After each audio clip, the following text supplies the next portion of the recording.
السلام علیکم ورحمۃ اللہ وبرکاتہ۔ اپنے اگلے سبق کو سورہ بقرہ کا 8واں رکوع انشاءاللہ ابھی ہم پڑھتے ہیں۔ اعوذ باللہ من الشیطان الرجیم، بسم اللہ الرحمن الرحیم۔ ان الذین آمنوا، بے شک وہ لوگ جو ایمان لائے، والذین ہادوا، اور جو یہودی ہوئے، والنصارى اور نصرانی ہوئے، والصابئین اور صابی ہوئے،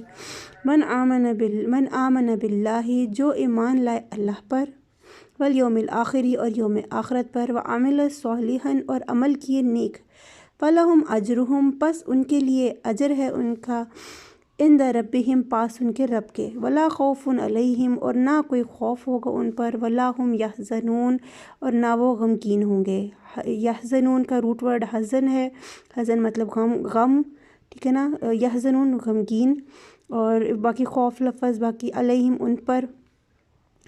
اچھا، اس آیت میں اللہ پاک ذکر کر رہے ہیں ان لوگوں کا جنہوں نے اپنے اپنے نبیوں کی صحیح پیروی کی، تابعداری کی۔ وہ یہودی تھے، یا ہادو، جو یہودی ہیں وہ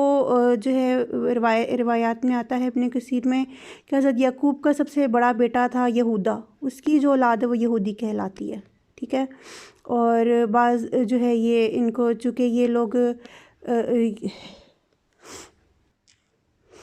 یہودی اور بنی اسرائیل، جو حضرت یعقوب کا ایک نام اسرا بھی تھا، ٹھیک ہے نا، اسرا بندہ، جو ان کا مطلب جس طرح عبداللہ نام رکھتے ہیں، تو حضرت یعقوب کا نام تھا اسرا، تو ان کی جو اولاد تھی وہ بنی اسرائیل کہلائی۔ ان میں یہ یہودی ایک گروہ تھا، کیونکہ نبی ان میں بے شمار آئے۔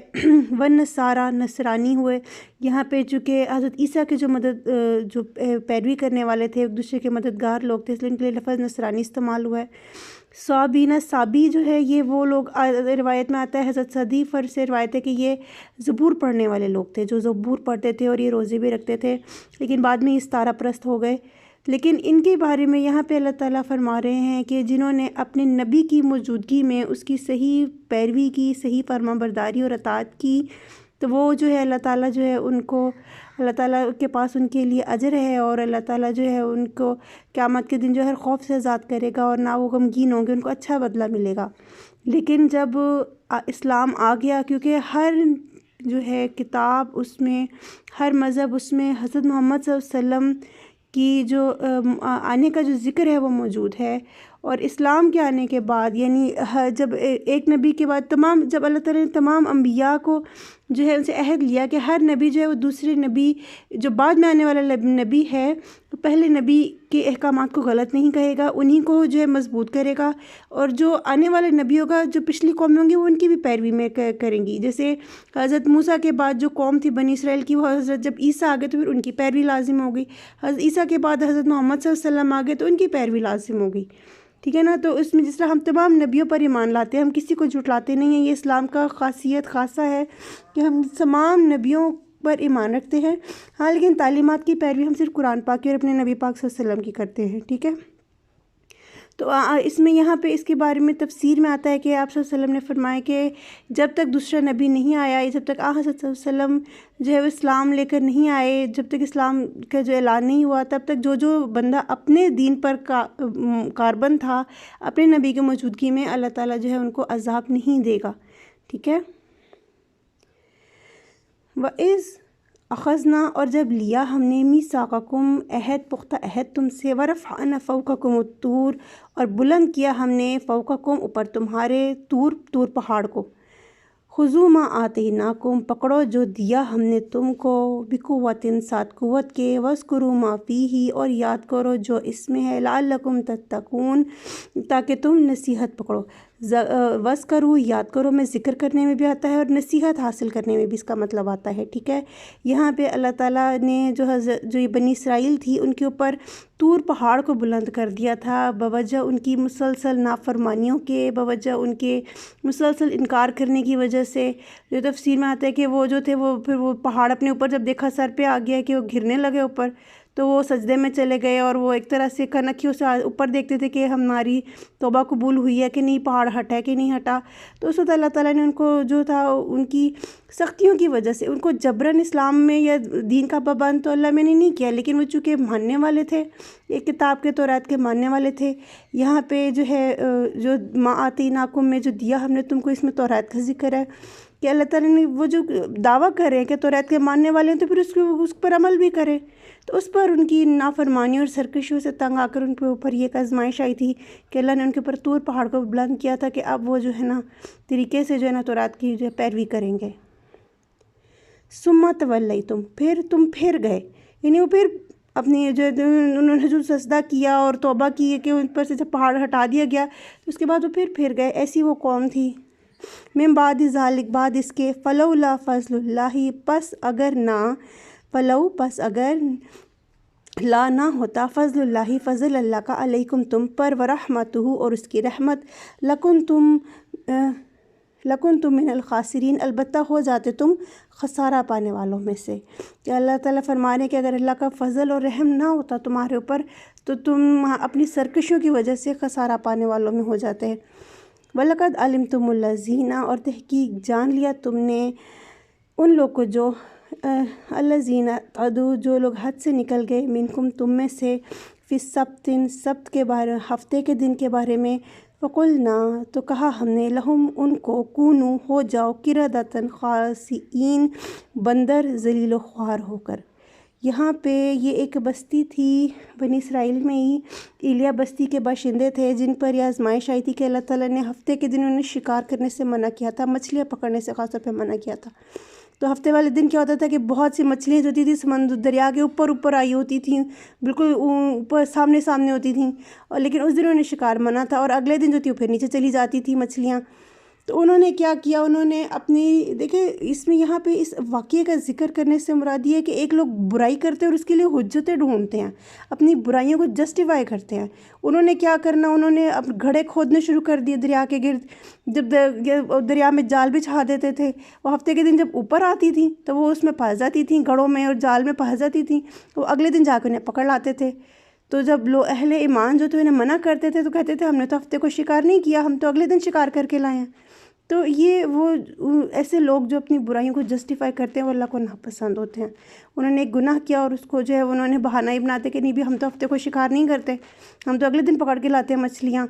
تو جو ہے وہ، لیکن اللہ تعالیٰ نے ان کو جو ہے نا ان کے اس عمل کی وجہ سے ان کی شکلیں مسخ کر دی تھیں، وہ بندر بن گئے تھے. فَجَعَلْنَاهَا، پس بنا دیا ہم نے ان کو، نکالاً، عبرت، لما بین یدیہا، اس کے لیے جو لوگ موجود تھے، جو یعنی سامنے تھے، ان لوگ کے درمیان جو سامنے تھے، وما خلفہا، اور جو پیچھے بعد میں آنے والے تھے ان کے، وموعظۃ للمتقین، اور نصیحت ہے متقین کے لیے، اللہ سے ڈرنے والوں کے لیے، کہ اللہ نے ان کو جو یہ عذاب میں ڈالا تھا، کیونکہ جو وہاں پہ جو لوگ کچھ موجود تھے، ظاہر ہے جو مسلمان تھے وہ ان سے الگ ہو گئے تھے، ان سے گروہ سے. تو جو تھے وہ جب انہوں نے دیکھا کہ وہ اگلے دن ان کے گھروں میں سے آوازیں نہیں آ رہی ہیں تو انہوں نے جا کے دیکھا کہ وہ تو سارے بندر بن گئے ہوئے تھے. اور استغفر اللہ کہتے ہیں، تفسیر میں آتے ہیں کہ وہ پہچانے جاتے تھے کہ یہ فلانا ہے، یہ فلانا ہے. استغفر اللہ، نعوذ باللہ. تو اللہ معاف فرمائے. لیکن اللہ تعالیٰ نے فرمایا کہ اس واقعے میں نصیحت ہے متقین کے لیے. وَإِذْ قَالَ موسیٰ، اور جب کہا موسیٰ نے، لِقَوْمِهِ، اپنے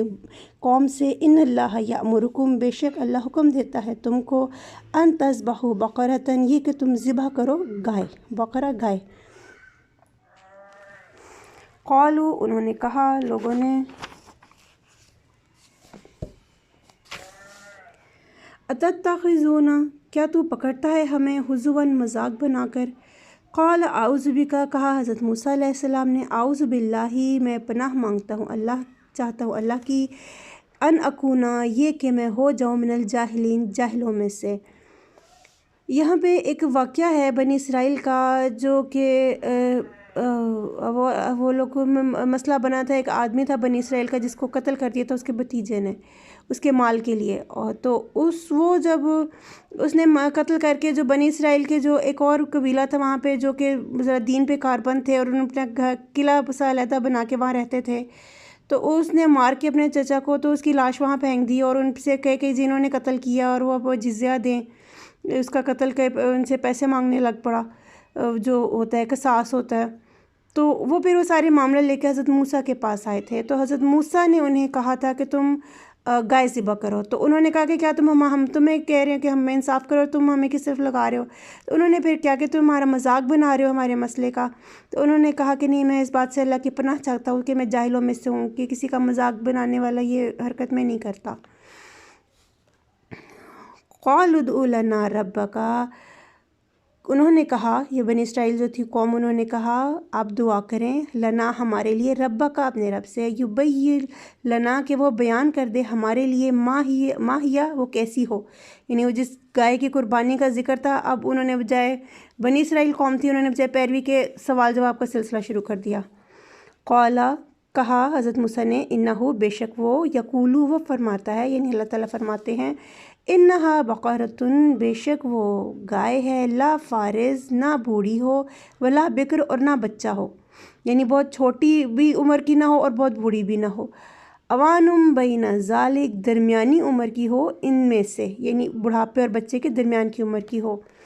فافعلوا پس تم کرو، ما تؤمرون جو تم حکم دیے گئے ہو۔ یہاں پہ اللہ تعالیٰ نے ان کے جو ہے وہ سوال کا جواب دے دیا، یعنی بنی اسرائیل پیروی کرنے والے تو یہ تھی نا، آپ صلی اللہ علیہ وسلم نے فرمایا کہ اگر وہ گائے کو ذبح کر دیتے، کوئی بھی کر دیتے تو ان پہ کوئی حجت نہ ہوتی، لیکن وہ چونکہ وہ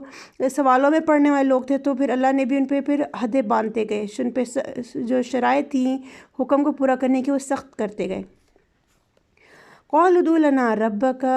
انہوں نے کہا دعا کریں ہمارے لیے اپنے رب سے، یبین لنا وہ بیان کر دے ہمارے لیے، ما لونہا اس کا رنگ کیسا ہو، یعنی اس گائے کا رنگ کیسا ہو۔ قالا کہا حضرت موسیٰ نے، انہو یقولو بے شک وہ فرماتا ہے، انہا بقرۃ صفراء بے شک وہ گائے ہو زرد، ٹھیک ہے، اب زرد رنگ کی گائے کی انہوں نے پہ شرط آ گئی، فاقع لونہا گہرے رنگ کی، تسر الناظرین خوش کرتی ہو دیکھنے والوں کو، یعنی ایسا یلو کلر گائے میں کہ جو کہ گہرا زرد ہو اور دیکھنے میں خوبصورت لگے، یہ اور ان پہ شرط آ گئی۔ قالوا ادع لنا ربک، انہوں نے کہا دعا کیجئے ہمارے لیے اپنے رب سے، یبین لنا کہ وہ بیان کرے ہمارے لیے، ما ہی وہ کیسی ہو، ان البقرہ بے شک گائے، تشابہ علینا مشتبہ ہو گئی ہیں ہم پر، یعنی ہم گایوں کے بارے میں کنفیوز ہو گئے ہیں، ہمارے لیے مزید کھول کے بیان کر دیے۔ وَإِنَّا إِنشَاءَ اللَّهُ اور بے شک ہم انشاءاللہ اگر چاہے اللہ، لمہتدون ہم ضرور البتہ راہ پانے والے ہیں، ٹھیک ہے، یہ کہتے ہیں تفسیر میں آتا ہے کہ انہوں نے یہاں پہ انشاءاللہ کہہ دیا تھا کہ اگر اللہ نے چاہا تو ہم ہدایت پا جائیں گے، ہم صحیح راستہ پا جائیں گے اور ہم صحیح گائے ڈھونڈ کے اس کی قربانی کرنے میں کامیاب ہو جائیں گے، تو اس وجہ سے ان کو وہ مل گئی تھی ایک گائے، ان کے علاقے میں ایک ہی تھی، وہ تھی جو ان کو مل گئی اور وہ پھر اس کو انہوں نے ذبح کیا۔ کہتے اگر وہ یہ انشاءاللہ اللہ پہ نہ ڈالتے بات تو شاید اس میں وہ اپنے آپ کو حکم کو پورا نہ کرتے۔ قال انہو یقولو کہا موسیٰ نے، بے شک وہ کہ وہ فرماتا ہے، انہا بقرۃ بے شک وہ گائے ہے، لا ذلول نہ جوتی ہوئی ہے، تثیر الارض ہل چلاتی ہے زمین میں، یعنی اس کو باندھ کے زمین میں ہل نہیں چلایا گیا، ولا تسقی الحرث اور نہ پانی دیتی ہے کھیتی کو، مسلمۃ سالم ہے، ثابت ہے، یعنی اس میں کوئی عیب نہیں، کوئی کٹی پھٹی نہیں، لا شیۃ فیہا اور نہ کوئی داغ ہے اس میں۔ قالوا الآن جئت، انہوں نے کہا اب لایا تو، یعنی حضرت موسیٰ کو کہا کہ اب تم لائے ہو ہمارے پاس، بالحق حقی، اب ہم جو ہمیں تمہیں صحیح ہمیں سارے ڈیٹیلز پتہ چل گئی ہیں۔ فذبحوہا پس ذبح کیا انہوں نے اس کو، وما کادوا یفعلون اور نہ تھے وہ ایسا کرنے والے، ٹھیک ہے، اور جبکہ وہ ایسا عمل کرنے والے نہیں تھے۔ اللہ تعالیٰ ان کی نیتوں کو، ظاہر ہے اللہ تو دلوں کے حال کو جانتا ہے، اللہ نیتوں کو جانتا ہے، تو وہ حجتیں لگاتے جا رہے تھے، لیکن وہ اللہ تعالیٰ نے بھی ان کی ہر حجت کا جواب دیا کہ نہ وہ جو ہے وہ نہ بوڑھی ہو، نہ بچی ہو، نہ جوان ہو، اور اس کا رنگ بڑا شاندار زرد ہو کہ وہ دیکھنے میں اچھا لگے، اور وہ جو ہے کھیتی میں نہ استعمال ہوئی ہو، ٹھیک ہے، کبھی اس کو گائے بھینسوں کو کسی کھیت کے لیے زمین کو پانی دینے کے لیے یا ہل جوتنے کے لیے نہ استعمال کیا گیا ہو، تو ایسی گائے جب انہوں نے دیکھا بھی شرطیں اور لگ رہی ہیں، جواب آ رہے، تو انہوں نے کہا کہ نہیں، ہم جو ہے نا ان کو کہا کہ اب تم لے آئے ہو ہمارے پاس ساری بات، ہمارے پاس حق لے آئے ہو، تو اب ہم اس کو جو ہے انہوں نے ذبح کریں گے، اور انہوں نے اس کو ذبح کر دیا۔ اور اس کے بعد اس کا مزید جو واقعہ تھا وہ اگلے رکوع کے ساتھ بیان ہوگا انشاءاللہ۔